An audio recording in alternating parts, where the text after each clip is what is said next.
আসসালামু আলাইকুম ভিউয়ার্স, সবাইকে শুভ দুপুর। কেমন আছেন সবাই? এই যে আজকে দুপুরে আমি রান্না করে নিচ্ছি বাঁধাকপি ঘন্ট। আমি ঘন্টটা করে নিয়েছি এবং এখন ফোড়ন দিব।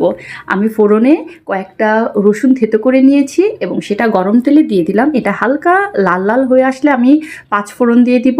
পাঁচ ফোড়নটাও ফুটে উঠেছে, এখন আমি দিয়ে দিব পেঁয়াজটা।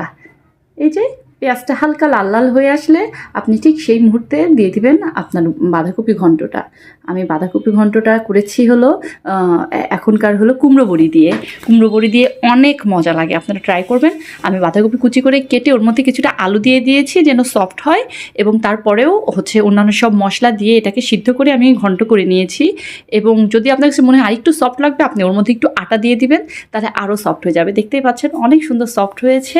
আমার বাঁধাকপি ঘন্টটা কিন্তু কমপ্লিট হয়ে গিয়েছে এবং এত সুন্দর স্মেল বের হচ্ছে, কি বলবো আপনাকে। একবার ট্রাই করে দেখবেন